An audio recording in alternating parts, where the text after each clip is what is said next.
বাংলাদেশের নির্বাচন গ্রহণযোগ্য ও প্রতিযোগিতামূলক হয়েছে এমন পর্যবেক্ষণ তুলে ধরেছে ইউরোপীয় ইউনিয়নের পর্যবেক্ষক দল।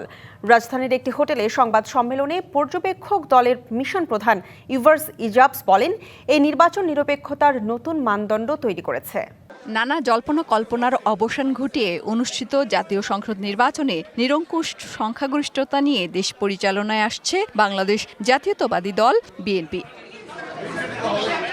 কেমন হলো এই নির্বাচন বিদেশি পর্যবেক্ষকদের চোখে তা তুলে ধরতে রাজধানীর একটি হোটেলে সংবাদ সম্মেলনের আয়োজন করে ইউরোপীয় ইউনিয়নের পর্যবেক্ষক দল।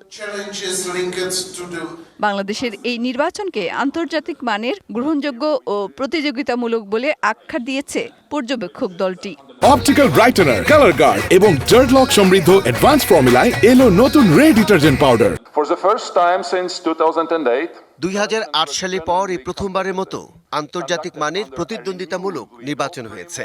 নির্বাচন কমিশন স্বাধীনভাবে ও স্বচ্ছতার সাথে কাজ করেছে সকল পক্ষকে সাথে নিয়ে। and upholding the integrity of the polls. তবে নির্বাচন প্রতিযোগিতামূলক হলেও স্থানীয়ভাবে সহিংসতার ঘটনাও ঘটেছে বলে পর্যবেক্ষণে তুলে ধরা হয়েছে। Localized political violence. স্থানীয়ভাবে রাজনৈতিক সহিংসতা হয়েছে। সামাজিক যোগাযোগ মাধ্যমে নেতিবাচক প্রচারণাও চলেছে। Political space allowed to women undermines their participation. পর্যবেক্ষকরা বলছেন, এই নির্বাচন গণতান্ত্রিক শাসন এবং আইনের শাসন পুনরুদ্ধারের দিকে একটি গুরুত্বপূর্ণ পদক্ষেপ। In the democratic development. Meher Moni, DBC news, Dhaka.